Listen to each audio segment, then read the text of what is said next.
ये लाल पीक कहीं दिखे तो समझने में देर नहीं लगती कि केसरी जुबान वाला कोई माचो इंडियन मैन यहाँ से गुजरा है। कैसे कैसे लोग रहते हैं यार यहाँ पर। जब बाकी की पूरी दुनिया च्युइंगम या फिर मिंट स्ट्रिप्स को ही स्टाइल और रिफ्रेशमेंट का सिंबल समझती है, गुटखा अपने यहाँ पॉकेट में फिट होने वाला ऐसा पावर पैक है जो आपकी सांसें ही नहीं आत्मा को भी तरोताजा करने का काम करता है। इसीलिए तो ये सिर्फ चबाने की एक और चीज नहीं बल्कि एक इमोशन है, एक कल्चरल आइडेंटिटी है जिससे अलग होना कई लोगों के लिए इम्पॉसिबल है।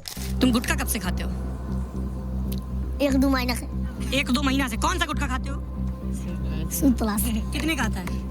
3 रुपया। तो तुम्हारे पापा डांटते नहीं तुम गुटखा खाते हो? क्यों जन्म ना करना था है। पुरुष से लेकर महिलाएं और बच्चों तक में ये प्रॉब्लम देखने को मिलती है और अब तो ये अपनी लाल पीक से इंडिया का नाम देश के बाहर भी मशहूर करने लगे हैं। तो क्यों है भारत में गुटखा और पान मसाला के लिए लोगों में इतनी दीवानगी और क्यों हमारी तेजस्वी जनता इसके इतने नुकसानदायक होने के बावजूद इसे चबाना नहीं छोड़ पाती। जानेंगे इस यूनिक इंडियन फिनोमिनन के पीछे की पूरी साइंस आज की हमारी इस वीडियो में, जिसका टाइटल है why are Indians so crazy about gutkha. लेकिन उससे पहले एक क्विक अपील, अगर हमारी वीडियोस आपको इन्फॉर्मेटिव और काम की लगती हैं, तो चैनल को सब्सक्राइब किए बिना ना जाएं और हो सके तो इन वीडियोस को अपने व्हाट्सएप और फेसबुक पर भी शेयर करें। इससे हमें सपोर्ट और मोटिवेशन दोनों मिलती है। तो सबसे पहले तो ये समझते हैं कि गुटखा, पान मसाला और खैनी इन सब में फर्क क्या है। तो बता दें कि जब सुपारी, चूना, कत्था और कुछ फ्लेवरिंग एजेंट्स जैसे इलायची, केसर, मेंथोल और लौंग को मिलाया जाता है तो इससे तैयार होता है पान मसाला, जिसे लोग अक्सर पान के पत्ते पर भी लगाकर खाते हैं। इसमें ज्यादा नशा नहीं होता और ये एक माउथ फ्रेशनर की तरह काम करता है। लेकिन ये तब नशा बन जाता है जब इसमें टोबैको मिलाया जाए। ये सब मिक्स करके जो मिक्सचर बनता है उसे छोटे छोटे पैकेट्स में पैक करके बेचा जाता है और पहली नजर में देखने पर आपको पान मसाला और गुटखा के पैकेट में ज्यादा फर्क नजर ही नहीं आएगा, क्योंकि पॉपुलर ब्रांड्स इन दोनों प्रोडक्ट्स के वर्जन बनाती है और इनकी पैकेजिंग भी लगभग सेम ही होती है। इसीलिए इनके हर पाउच पर टोबैको फ्री या फिर कंटेन्स टोबैको क्लियरली लिखा होता है, ताकि लोग ध्यान दें तो उन्हें समझ आ जाए कि वो क्या चबाने वाले हैं। कुछ लोग तो पान मसाला के साथ अलग से टोबैको लेकर भी चबाते हैं। सुना है इससे फ्लेवर ज्यादा निखर कर बाहर आता है, लेकिन इसके पीछे कानून में ढूंढा गया एक लूप होल भी है, जिसकी बात हम आगे वीडियो में करेंगे। इसके अलावा खैनी होती है सिंपल टोबैको, जिसमें लाइम यानी कि चूना मिलाया जाता है ताकि टोबैको में मौजूद निकोटीन हमारी ब्लड स्ट्रीम में अच्छे से एब्जॉर्ब कर सके। अब इन स्मोकलेस टोबैको प्रोडक्ट्स को समझने के बाद आइए ये समझते हैं कि इंडिया में ये प्रॉब्लम आखिर कितनी बड़ी है। तो ग्लोबल एडल्ट टोबैको सर्वे 2016-17 में पता चला था कि पूरी दुनिया के लगभग 200 करोड़ लोग टोबैको के किसी न किसी प्रोडक्ट का इस्तेमाल करते ही हैं। इसी सर्वे में इंडिया के लगभग 74,000 लोगों का सैंपल साइज लिया गया, जिसमें ये निकल कर आया कि इंडिया के 30 करोड़ अडल्ट यानी कि जो 18 साल से ज्यादा है वो किसी न किसी स्मोकलेस टोबैको प्रोडक्ट जैसे खैनी, गुटखा या पान मसाला का इस्तेमाल करते हैं। मर्दों में इसका प्रतिशत 30% है और महिलाओं में 12%। और अगर इस आंकड़े में स्मोकर्स को भी जोड़ दें तो यही नंबर 42 और 14% पर पहुंच जाता है, जिसका मतलब है कि करोड़ों भारतीय हर दिन टोबैको का किसी न किसी रूप में इस्तेमाल करते ही हैं। और यही कारण है कि हमारी आबादी का एक बड़ा हिस्सा टाइम से पहले ही बूढ़ा दिखने लगता है। टोबैको और गुटखा चबाने से फेस डल हो जाता है, स्किन लूज हो जाती है और आदमी 40 की उम्र में भी 60 का लगने लगता है। लेकिन फिर भी शाहरुख हो या सलमान या फिर अजय देवगन,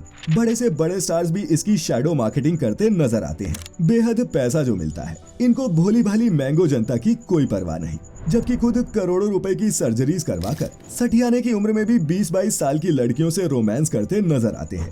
किसी भी बड़े शहर के हाल देख लो, हर जगह आपको सुट्टे का धुआं और गुटखे की पीक, ये दो चीजें तो आसानी से देखने को मिल ही जाएंगी। धुआं तो फिर भी हवा में गुल हो जाता है, लेकिन ये लाल सलाम जो गुटखा प्रेमी हर जगह छोड़ते जाते हैं, ये निशान तो तेजाब से धोने पर भी नहीं निकलते। मिंटल इंडिया की 2021 की मार्केट रिसर्च के मुताबिक इंडिया में पान मसाला और गुटखा की मार्केट ही लगभग 45,000 करोड़ की है, जिसमें सबसे बड़े कंट्रीब्यूटर्स हैं उत्तर प्रदेश, बिहार, मध्य प्रदेश, उड़ीसा और झारखंड। करीब 6.5 करोड़ भारतीय ऐसे हैं जो हर रोज गुटखा खाते हैं।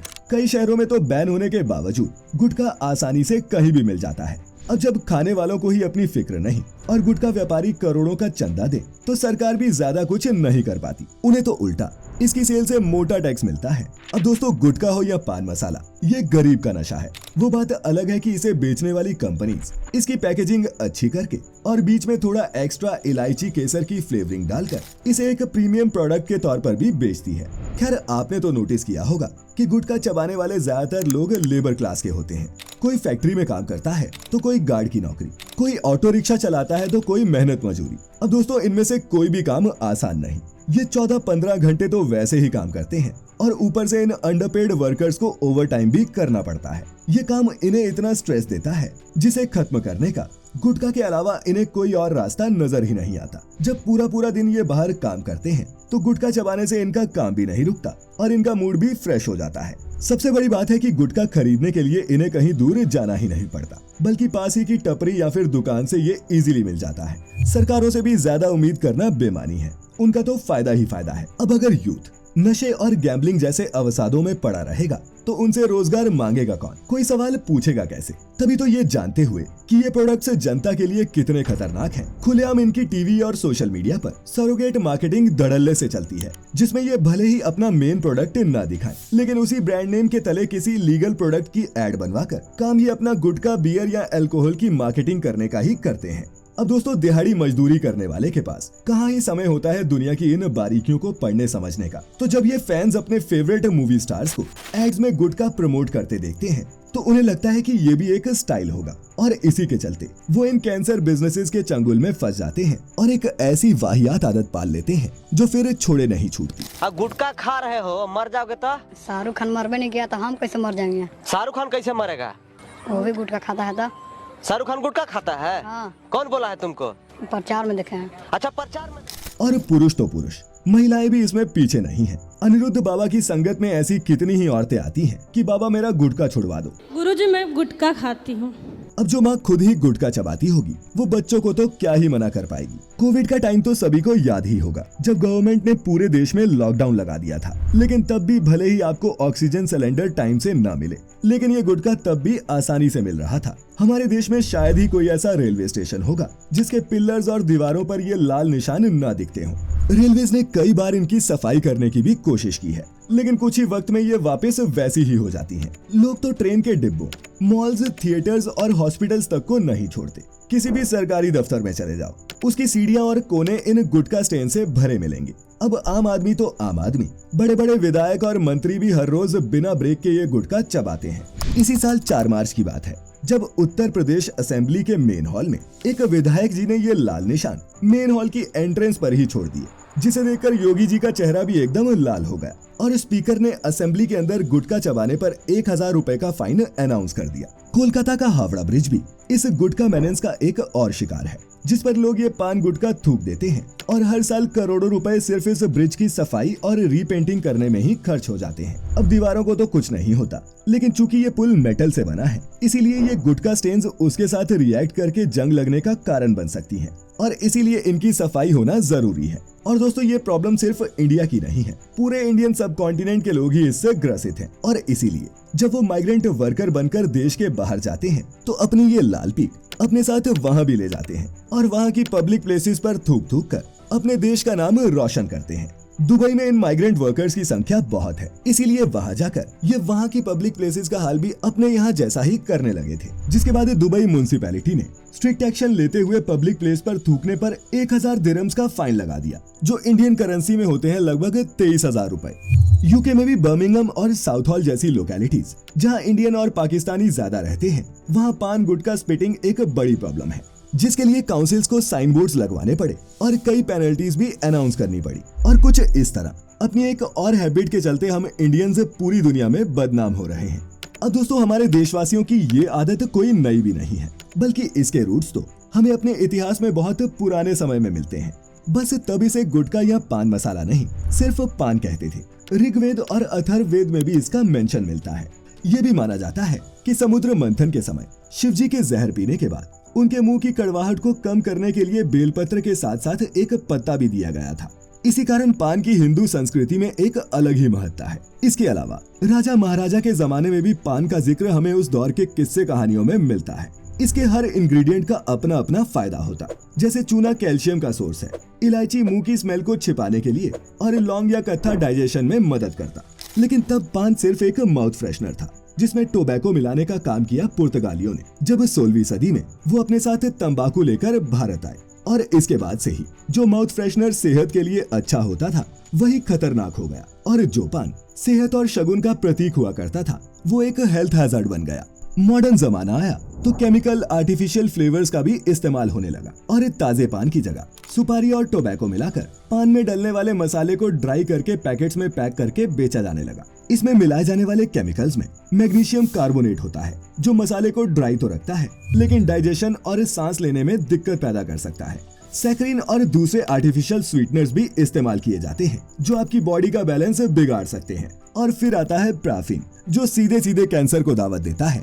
दोस्तों, इंडिया की इकोनॉमी के 3 बड़े हिस्से हैं। सबसे बड़ा और प्राइमरी है एग्रीकल्चर, जिसमें बड़े छोटे किसान और खेतों में काम करने वाले मजदूर आते हैं। सेकेंडरी है इंडस्ट्री, जिसमें फैक्ट्री में काम करने वाले कारीगर आते हैं। और टर्शरी है सर्विसेज, जिसमें लेबर से लेकर IT MNCs में काम करने वाले सभी आ जाते हैं। एक रिसर्च के मुताबिक टोबैको का सबसे ज्यादा कंजम्पशन इंडस्ट्री और सर्विसेज में ही है, जिसका एक बड़ा कारण वर्क लाइफ बैलेंस और स्ट्रेस हो सकता है। जो गुटखा चबाते हैं उनको लगता है कि 4-5 रुपए में टेंशन से मुक्ति मिल रही है, वो आदी हो जाते हैं जुबान केसरी करने के बाद दिमाग में रिलीज होने वाले उस डोपामाइन के, जो उसे बार बार गुटखा खाने के लिए मजबूर करता है। तो ऐसे में सोचने वाली बात ये है कि इस प्रॉब्लम से निजात कैसे मिल सकती है। ऐसा भी नहीं है कि सरकारों ने कभी ट्राई ही नहीं किया। 2003 में लागू हुआ कॉटपा यानी कि cigarettes and other tobacco products act इसका एक प्राइम एग्जांपल है, जिसमें सरकार ने गुटखा ब्रांड्स की एडवर्टीजमेंट्स और होर्डिंग्स पर जब बैन लगा दिया तो इन गुटखा कंपनीज ने इलायची और माउथ फ्रेशनर जैसे लो वैल्यू प्रोडक्ट्स मार्केट में निकाले,